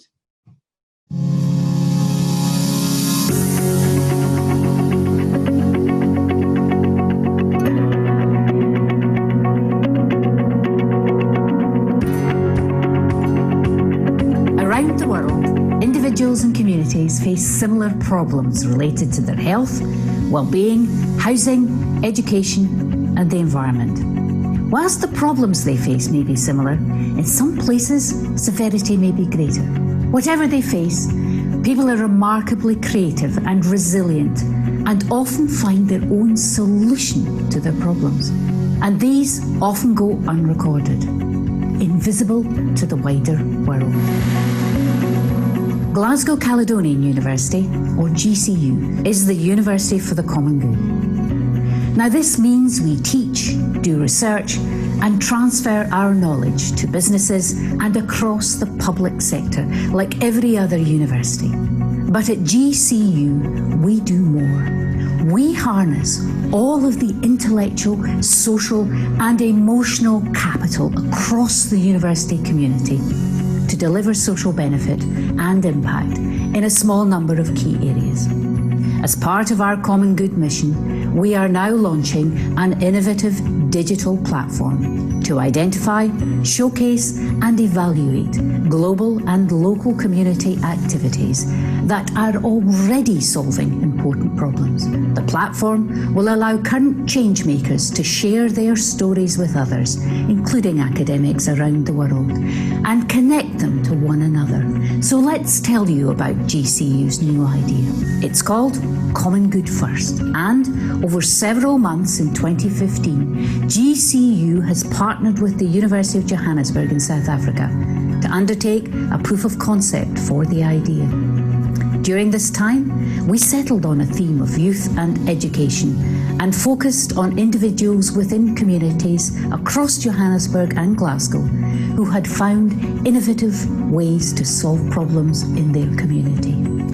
These activities range from re-educating prisoners to raising aspirations for young people in areas of high deprivation. from tackling dementia to supporting orphans and vulnerable children. The teams in Scotland and South Africa have captured these stories in interviews, short films and photos and posted them online. These case studies were then evaluated by a team of academics to assess their impact. Here's a glimpse of what we heard.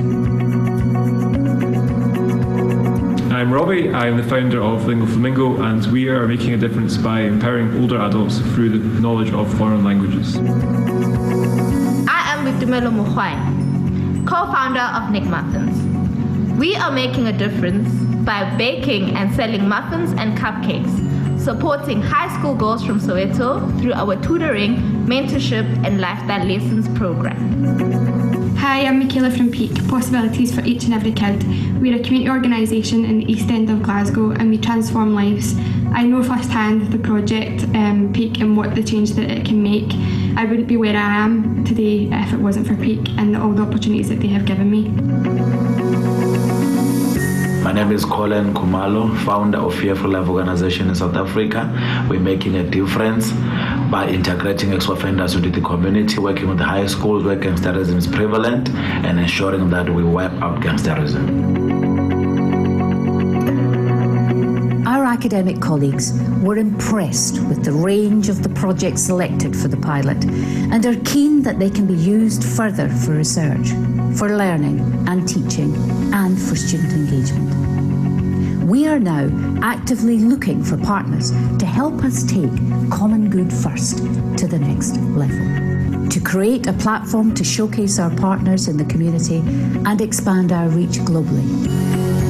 This is an innovative way to share stories which haven't yet been told, and in so doing, prove their impact through assessment by a global network of academics. It's about telling the stories of where individuals and small groups of committed people have truly made a difference to the lives of their families and their communities. And it's an opportunity for a global network of academics to assess the impact they've made.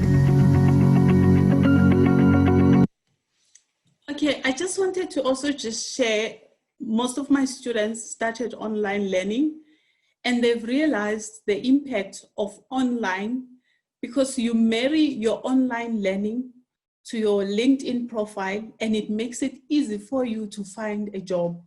Nowadays, you are no longer only depending on a physical job where you go submit a CV, but all these platforms are an avenue for the students to actually get employment. So if you're doing an online, we are in a university where we've got online projects, but there are other online readily available projects that students can actually do immediately and get certificates and start doing the work. For instance, I'll make an example. All my students, the second year students, entrepreneurship, had to take a course on COVID-19 and make sure that that particular course, they are going to use it to pitch a business and tell me that business should also take into consideration that we also have COVID-19. So there are just so many other things that we can look into the future and change how we teach students. There are so many other things that we could actually discuss in this session, but because of time, I would like to stop there. And I always tell them a simple thing. If you go out there in life saying no one is better than me and I am not better than anyone, you can just achieve about anything you want to achieve.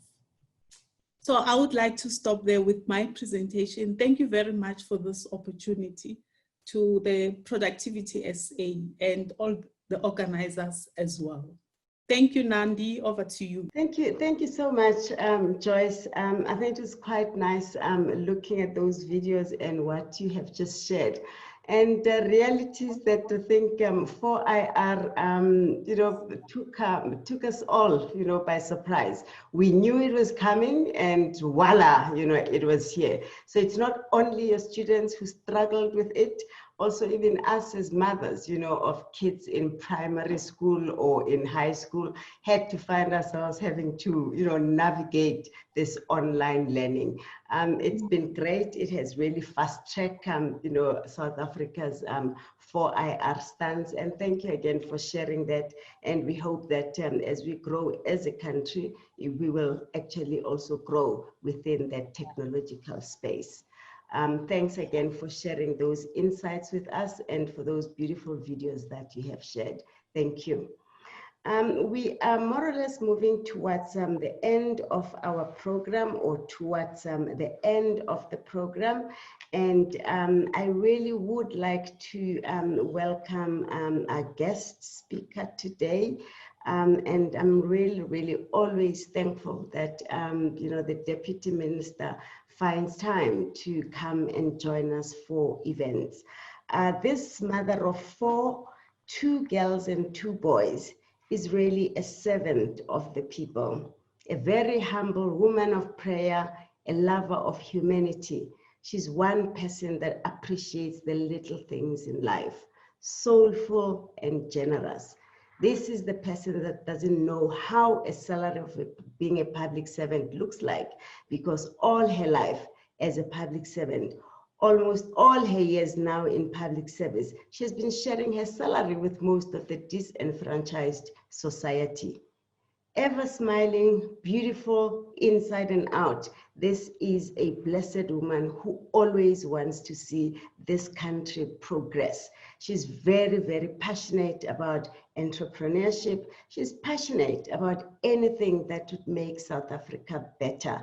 And we, as you know, an entity of the Department of Employment and Labor, are really, really honored to have her as part of our, you know, as part of our resource, and as part of someone that always, you know, helps us in terms of taking our programs forward. So I'm really excited today again to be welcoming this beautiful woman of substance on this Women's Month, whilst we are celebrating World Entrepreneur Day.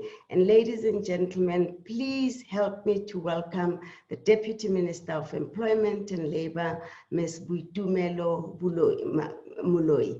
Thank you so much. It's over to you, Madam Deputy Minister. Thank you, Doctor, for this opportunity that you are creating for me to come and give a word or two to your sessions. And I must take this opportunity to acknowledge the Chairperson of Productivity SA Board, Professor Mthunzi Mdwaba, board members who are present on this visual platform, our CEO of Productivity SA, Ndate Mutiba, our panelists who have already presented before me, Mayor Joyce Sibeko, Mayor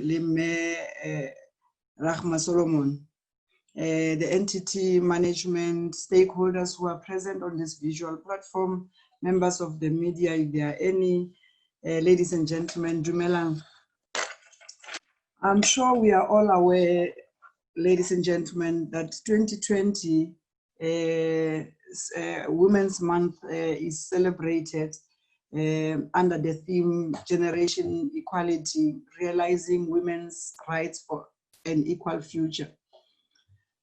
So because we are in Women's Month, we are in this month of Women's Month, and this concept of generation equality is a global campaign that links South Africa to global efforts to achieve gender equality by 2030.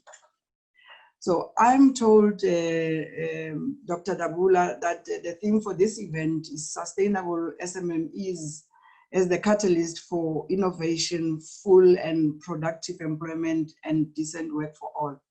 So I hope that for future purposes, we shall incorporate the Women's Month themes within our schedule, so that what we talk about, not necessarily only by women, but what we talk about practically should include programs of women.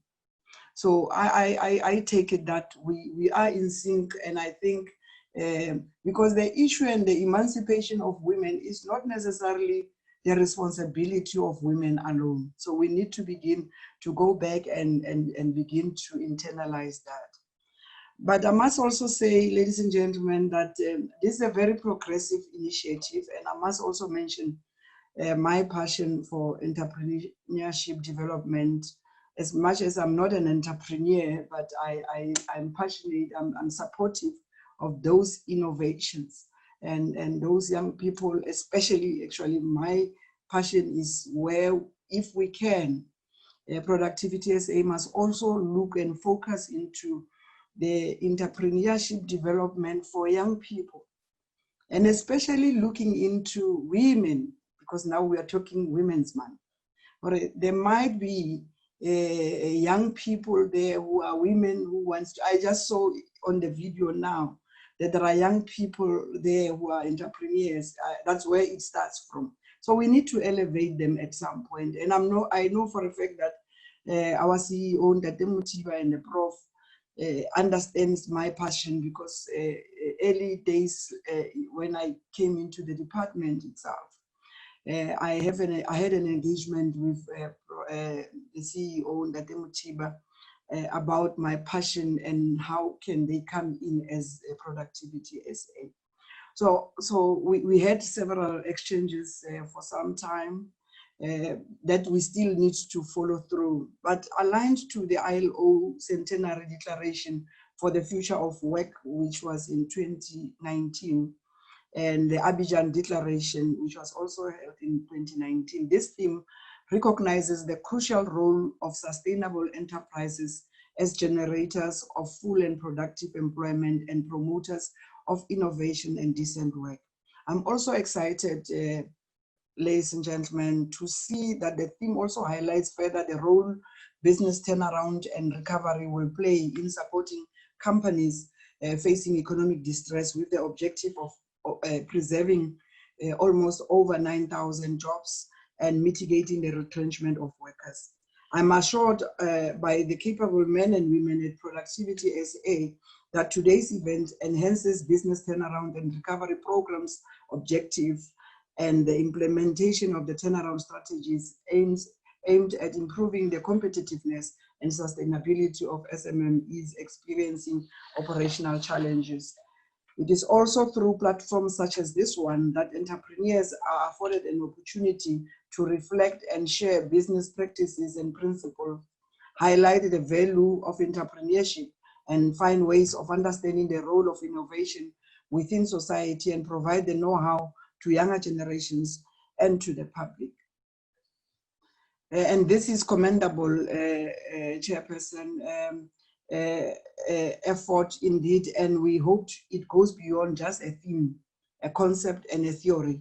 We need practical solutions now more than ever before. The reality that has struck our country is that society finds itself between those who have the jobs and those who do not have the jobs. And this situation is so catastrophic and dangerous for the politics and the economy itself. We live in the time of contemporary identity politics and the times when society struggles for recognition. We live in times where, unless we forge a universal understanding of human dignity, we are doomed to endure unending conflict. And I'm sure you'll agree with me, Honourable Chair, that all modern schools of political thought, from Karl Marx and Vladimir Lenin on the left to Friedrich Hayek and Milton Friedman on the right, agree on at least one thing, that private entrepreneurship is the driver of modern economic development. And this is very fundamental and true. And most scholars will believe that in a quest for greater security and comfort, the private individuals and their households are driven to seek ever increasing material wealth. And this process in turn compels these private individuals to produce more and more, exchange what they produce with other individuals who are also seeking greater security and comfort. The sum total of these acts of production, exchange, and consumption constitute what is known as the modern capitalist economy. And the Chinese refer to this model as capitalism with Chinese characteristics. And maybe it's about time, honorable ladies and gentlemen, that we have our own model too, and this platform will contribute towards a more responsive economic model for the South African economy. We all know that a capitalist economy is inherently driven to produce more and more because people must generate savings, which they plow back into the production processes as new and improved techniques, processes, and products. And this enables society to produce better and more diverse products to exchange with others who are also doing the same. So the most inexorable logic of capital accumulation is that the more you produce, the more you must produce, the cheaper you must produce, the better products you must produce. Because if you don't, others who are seeking greater security and comfort will displace you in the marketplace, and you will therefore suffer reduced security and comfort. So, ladies and gentlemen, production, exchange, market, savings, improved techniques, research and development, medium of exchange, and economic growth, these are the key words. As Africans of here in Africa, of course, there is no difference from other human beings. We are not different from other human beings in desiring security and comfort. What is happening, however, is that the greater majority of Africans are today experiencing the opposite, which is less security and comfort, and that status quo must change at some point, and soon for that matter. And in fact, many instances, they face hunger, homelessness, the threat of violence, and actual violence currently, and disease and starvation. And I'm sure through the ILO also Africans must change this. This is Africa's time. Africa's time is now. I'm sure if we also link it with the AU's thoughts, Africa's time is now. We need to begin to interlink the two. We have seen protests in Beirut, Lebanon, which led to the resignation of the Minister of Foreign Affairs and the entire government. I'm sure you are also been following the USA protests over Black Lives Matter.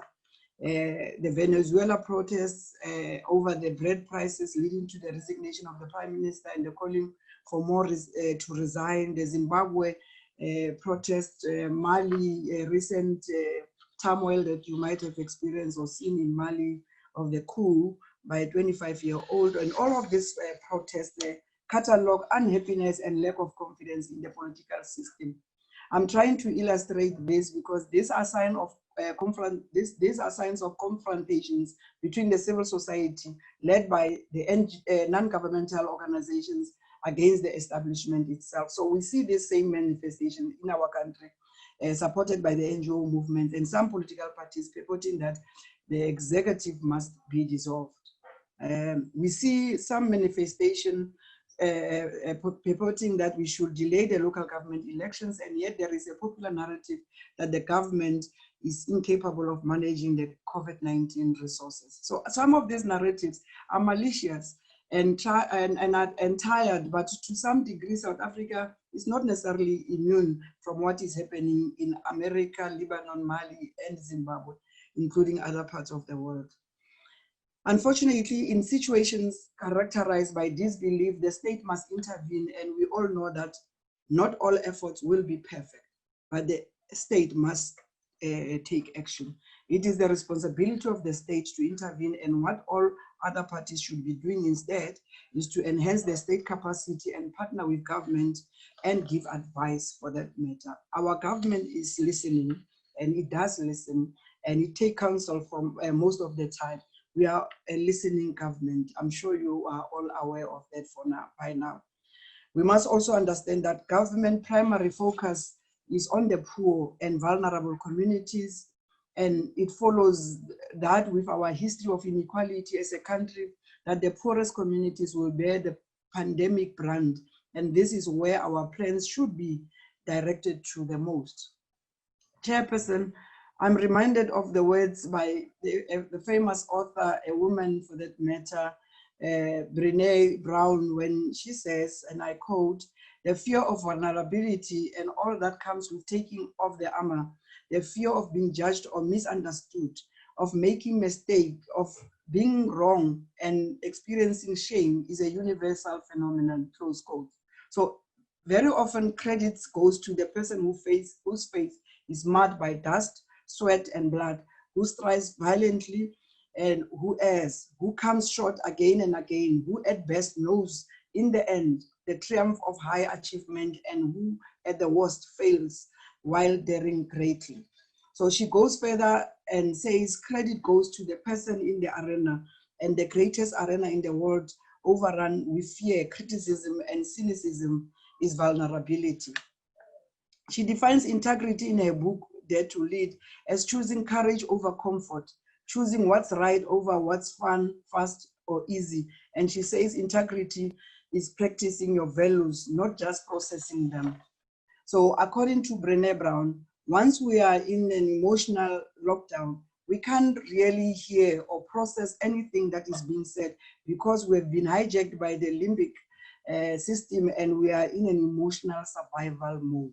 So in my view, ladies and gentlemen, in South Africans believed and trusted the decisions and processes taken by our government. The early lockdown, in my view, was a necessary and compellable decision, although with heavy consequences, but the government priority was to save lives and delay the spread of the virus. So this decision came out of thorough consultations at the level of government with all the political parties, with all the stakeholders represented in our government and other relevant stakeholders in the country. So whatever the decision that the government took, I'm sure you understand and agree with me that they were necessary. So these consultations, ladies and gentlemen, yielded public trust and confidence and allowed the Department of Health, scientists, and other experts to do their work and advise government through the National Command Council, which is led by the President. So since the lockdown, the Labour Market Survey and Statistics SA reports in Q1 suggest that almost 3 million jobs have been lost. This prediction over the second quarter is almost severe and very disastrous. So government regulations have been published to intervene and assist the struggling industries, and lockdown has since been adjusted to allow some businesses to go back to work, with the exception of those businesses that are posing a health risk to our systems and those that will jeopardize government's effort of saving lives. So we know now as a country that coronavirus is a respiratory disease, and we are also aware of the government's protocol that have been approved and commended by WHO that is guiding all member states in terms of managing and controlling this pandemic, of social distancing, wearing masks, sanitizing, and washing our hands regularly with soap. We are all aware of those protocols. And this is an important message for the public to know and practice, because as our president once said, that it is now in our hands to control this virus and save our lives and the lives of those who are around us. One physicist and chemist born in 1867 in Warsaw during the Russian Empire, Marie Curie, once said, and I quote, that nothing in life is to be feared. It is only to be understood. We often hear of the very popular scientific terminologies during COVID-19, such as immunization, vaccination, inoculation. So no matter how we look at some of these, there is always an inequality and poverty consequence where there is no balance between politics and science. And this pandemic has brought upon us a humanitarian crisis. We also know, honorable ladies and gentlemen, that if enough people in a population are immune to a disease, it's difficult for a disease to spread.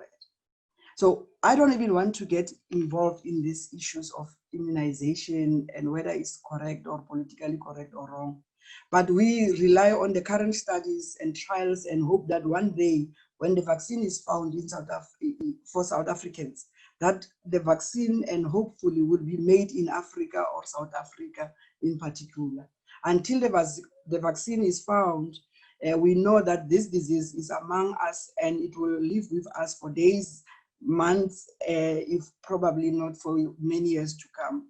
So ladies and gentlemen, as I conclude, that there is a voice that seems to suggest that most establishments are unscientific in their approach in terms of dealing with the devastating effects of COVID-19, that politicians have abandoned the poor, and that we are obsessed with enriching ourselves through COVID-19 procurement, corruption, and fraud. This is a dangerous narrative, ladies and gentlemen, and it requires concerted efforts to deflate it. Over the years, we have experienced explosive, terrifying, and deadly epidemics and pandemics like smallpox, measles, and flu. But because over the years, we have always relied on scientific expertise, we succeeded on the management and control of these killer diseases. So one thing all scientists agree upon is that one human activity that is key to microbe spread is our propensity to travel. Our government was amongst the very first governments in the world that acted on time in terms of travel bans, which worked well for us. And this is an extremely difficult and painful decision, which put a heavy burden on the economy.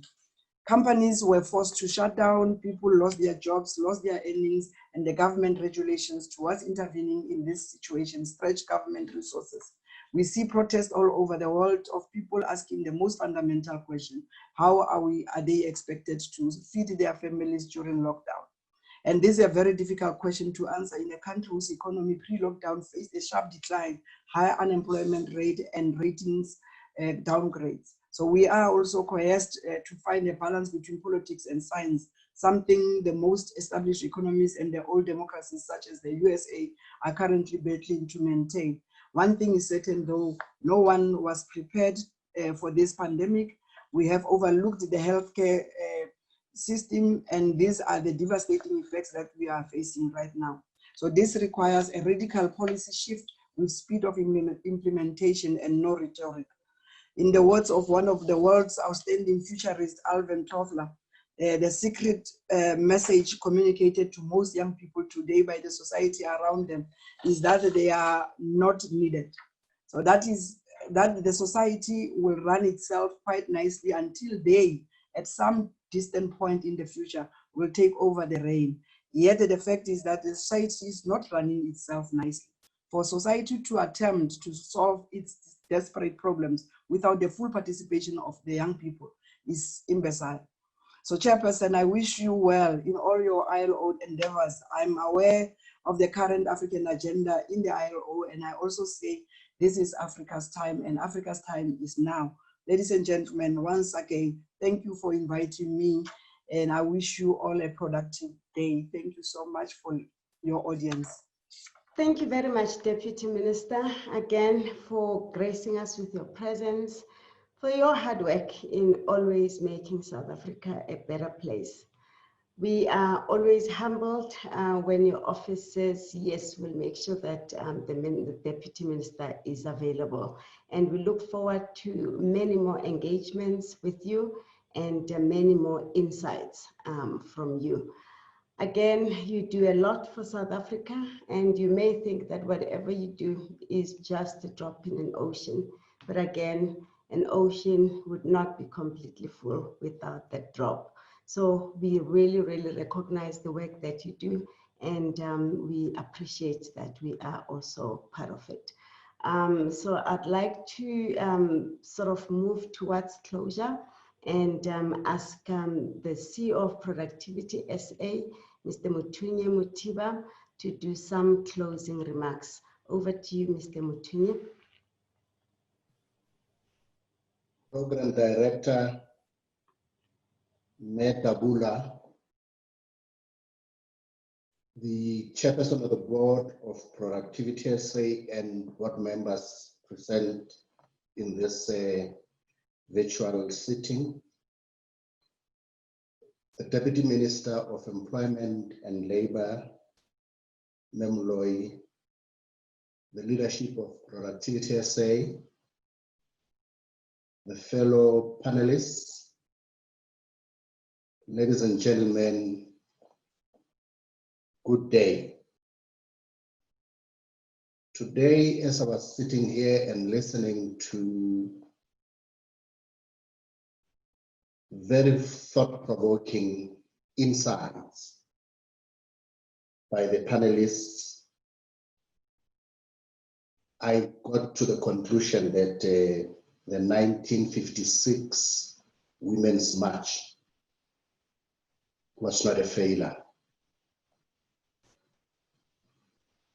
Listening to these resilient entrepreneurs whom in some instances the chairperson referred to as those who are running on the fast lane as serial entrepreneurs. I am more than ever convinced that South Africa is on the right track. What I've learned, even from the questions that are coming through the chat, is that entrepreneurship and productivity are synonymous. One cannot happen without the other. And I think Productivity SA took the right move by celebrating this day, whereby we are recognizing the resilience and innovativeness of entrepreneurs, in particular, women entrepreneurs and young entrepreneurs.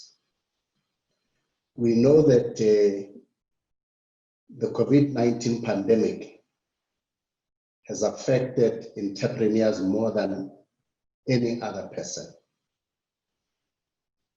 because first, they had to make sure that they are safe in terms of their health.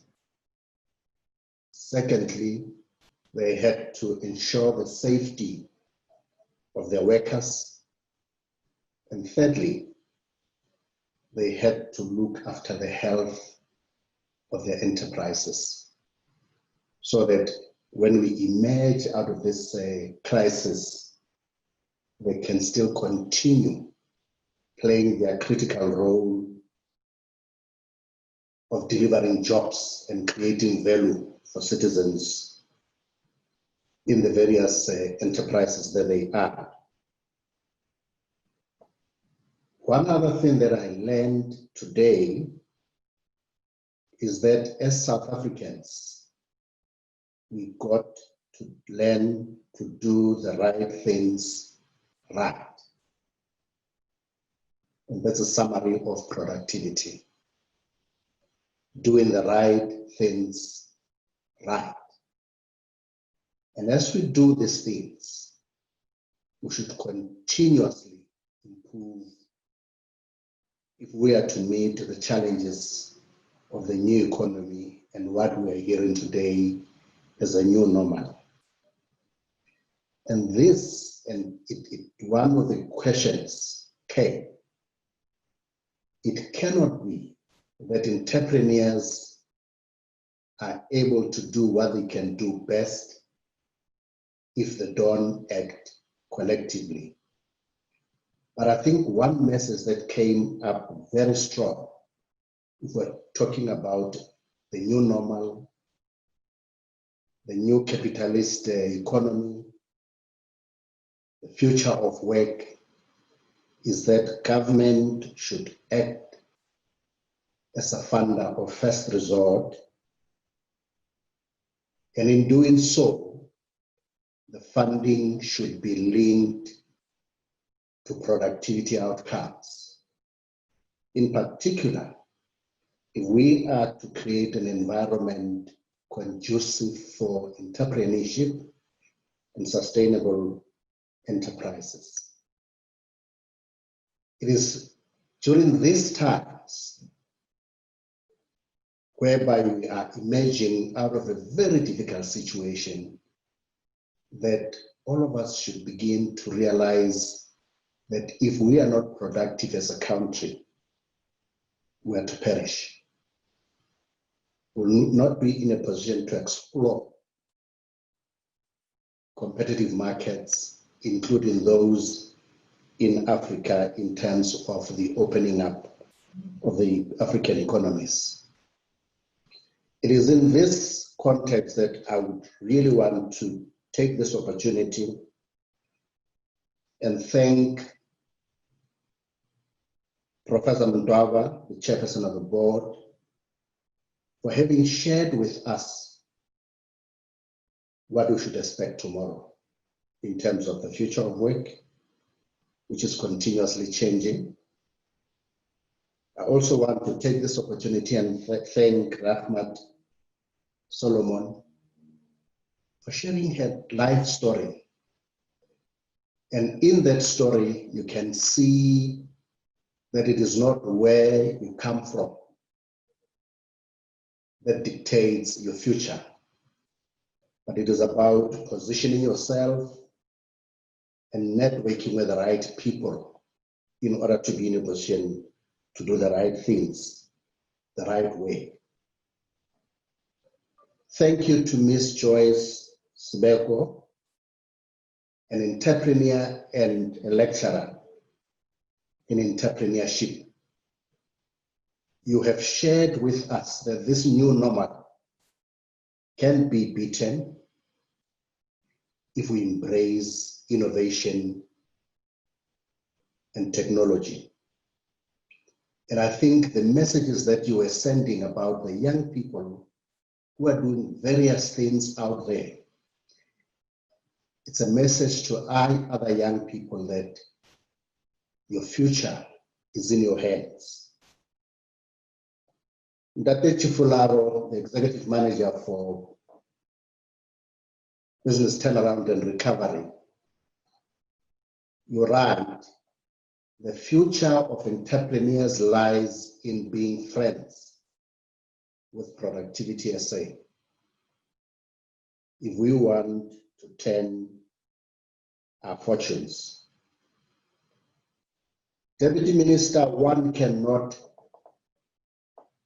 have more words to say thank you. As you indicated, I need to pronounce that for the first time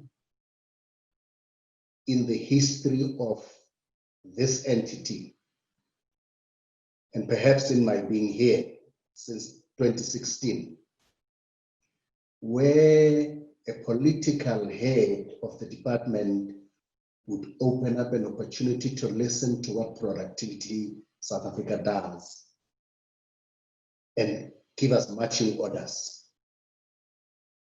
that we have to look at what is happening in the rural and township economies so that these interventions that we're coming up with should also empower those entrepreneurs in those economies. That commitment stands. We are forging ahead to ensure that during this 6th administration, this entity should take its rightful space in ensuring that South African entrepreneurs benefit from the tools that we have. And in closing, I want to invite all the entrepreneurs who participated here today, join the productivity movement. As we're listening to the speakers, and what moved me the most was those entrepreneurs who were shown in the video who have benefited from Productivity SA products and services. And I think it does show, as one of the participants asked, can it happen if entrepreneurs don't work collaboratively, both vertically as well as horizontally in terms of integration, vertical and horizontal integration? I believe that we can have an integrated enterprise development ecosystem in this country, and it calls for boldness from government to ensure that we break the silos of SIDA, Productivity SA, Technology Innovation Agency, and other agencies, so that we collaborate to give entrepreneurs one solution. A solution to ensure that they are competitive and sustainable. And I think if, as we move forward to the 97 or so people who participated in this webinar, if we join hands today on this very important day as we celebrate entrepreneurs and also recognizing the efforts of various women, both in civil society as well as business, we will make a first move in ensuring that we change the fortunes of South Africans beyond the COVID-19 pandemic. Thank you very much for participating in the event, and I believe that we are on the right path. Thank you, Program Director. Thank you very much, Mr. Mutiba. I have learned, I think, from my home that once the head of the house has spoken, no one should speak. So I'm tempted to say, you know, the CEO of Productivity SA has actually, you know, done all the thank yous and given us, you know, great closing remarks. And I really would not want to spoil that. We have run out of time, colleagues. We've looked at the Q&A section. We have comments and some questions. We do promise to answer these questions via email and when we send the speeches to everyone. We've noted them. It's not a lot of questions that we have, but we will just make sure that we answer them just so that we don't take too much time from the people who are here. I hope that is okay with you, but we really do promise that we will make sure that that is taken care of. So thank you so much to each and everyone who is here today. We really, really appreciate your presence. We also thank everyone who's made sure that this webinar is a success. We really thank you. And to the ladies who are on you know, the webinar or who are part of the audience, we really wish you a happy Women's Month. And to all the entrepreneurs who are here, we wish you happy Entrepreneurs Day. We know that it's not always an easy journey, but as Martin Luther King Jr. said, if you can't fly, then run. If you can't run, then walk. If you can't walk, then crawl. But whatever you do, you have to keep moving. We really applaud you for keeping on moving. And as Productivity SA, through our programs, we'll always be there. As Justice said, we are the friend in need and we are the friend indeed. We look forward to hosting you again in our next seminars, and we really appreciate the support and thank you so much for being part of the audience today. This is the end of the program, and thank you again for being here. We appreciate it. Thank you. Bye-bye.